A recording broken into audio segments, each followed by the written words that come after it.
अब मैं ले रहा हूँ HCV का क्वेश्चन नंबर 59। मैं सिर्फ अच्छे सवाल ले रहा हूँ HCV के, सारे नहीं लूँगा। तो ठीक है, अब देखो इस क्वेश्चन में दिया हुआ है figure 38E29, show a conducting circular loop of radius A। तो इसका रेडियस हमें गिवन है, रेडियस जो है इसका वो हमें A गिवन है। ओके, परपेंडिकुलर मैग्नेटिक फील्ड भी, जो कि मैंने इसमें बताई दिया, इसके अंदर भी है, पर इसके अंदर मैंने दिखाया नहीं, इसके अंदर भी वही है। ठीक है, जो इसके बाद दिख रहा है ना क्रॉस में, वही अंदर भी है, पता है। ठीक है, a thick metal rod OA, एक थिक मेटल रॉड है जो कि OA दिख ही रही है यहाँ पे, वाइट कलर की इसे दिखाया। Is pivoted at centre, centre पे पाइवोट हो रखी है। Okay, the outer end of the rod touches the loop at point A। तो आउटर एंड जो लूप का है वो इस लूप को A पे टच कर रहा है। Okay, the centre O and a fixed point C on the loop are connected through a wire OC।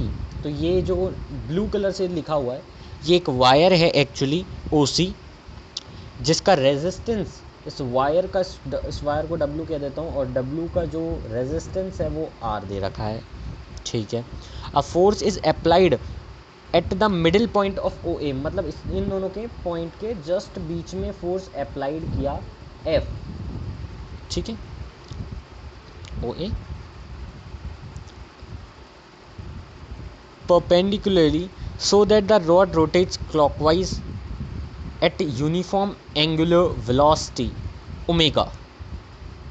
सो आपको फोर्स बताना है। ओके, सो क्वेश्चन इजी है। अब फोर्स बताना है हमें कितना होना चाहिए। अगर ये यूनिफॉर्म एंगुलर वेलोसिटी से घुमा पा रहा है तो क्या आपको एक बात समझ में आ रही है कि इस पर कोई फोर्स लग ही नहीं रहा, तभी तो एंगुलर मतलब यूनिफॉर्म एंगुलर वेलोसिटी से घूम रहा है। अगर इस पर एक्चुअल में कोई फोर्स घूम रहा होता तो ये यूनिफॉर्म एंगुलर वेलोसिटी से घूमता ही नहीं, ये किसी एक्सक्लरेशन मतलब एल्फा से घूम रहा होता है, एंगुलर एक्सक्लरेशन पर। क्योंकि इसमें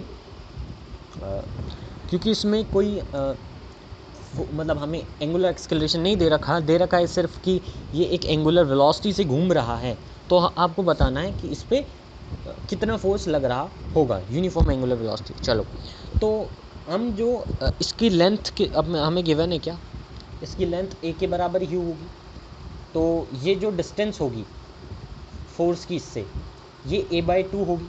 तो अगर टॉर्क कितना होगा, टॉर्क क्या आप बता सकते हो, ये होगा F into A/2, F cross A/2, तो F इंटू A/2 मैं ये कह सकता हूँ। अब ये जो फोर्स होगा ये फोर्स नलीफाई होगा बाय OC के अंदर जो करंट बनेगा ना उसके कारण ये फोर्स नलीफाई होगा। तो कैसे करंट बनेगा, अगर ये एंगुलर वेलोसिटी से घूम रहा है तो क्या आपको समझ में आएगा, यहाँ पे एक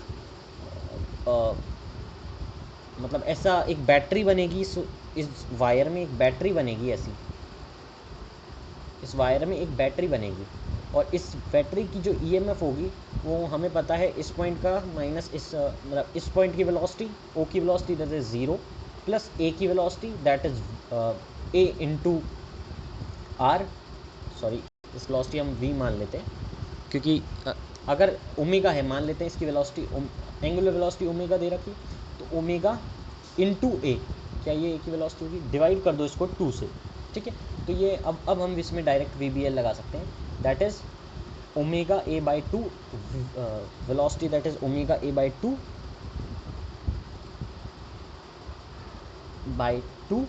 इंटू B इंटू इसकी जो लेंथ है दैट इज़ A। तो ये हमारा जो बैटरी का जो EMF है वो ये होगा, दैट इज़ BA² इंटू ओमेगा/2। ठीक है, अब बस हमें इसका EMF बनाया, अब इसके ऊपर जो फोर्स लगेगा वो ILB लगेगा, ILB। तो हम बस ILB को F के बराबर कर देंगे, आंसर एक बार में आ जाएगा। ILB को हमें बस F के बराबर करना है, तो कर देते हैं।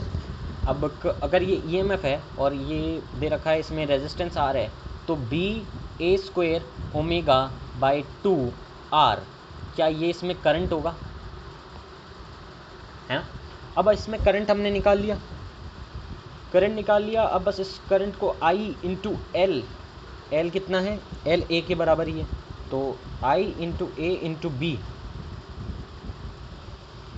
ILB इज इक्वल्स टू किसके बराबर कर दूँ मैं, इस फोर्स के बराबर कर दूँ तो मेरा आंसर आ जाएगा। तो ये आ गया आंसर, दैट इज़ आई कितना है, यहाँ से इसको बराबर कर देता हूँ, दैट इज़ बी स्क्वायर हो जाएगा ए क्यूब ओमेगा बाय 2r। तो ये हमारा आंसर आना चाहिए। एक बार रुक जाइए 1 मिनट, तो मैं एक बार इसको चेक भी कर लूँ। तो हाँ, यही अपना आंसर भी है। तो this is the answer to this question, ठीक है। तो ये अपना आंसर होता है।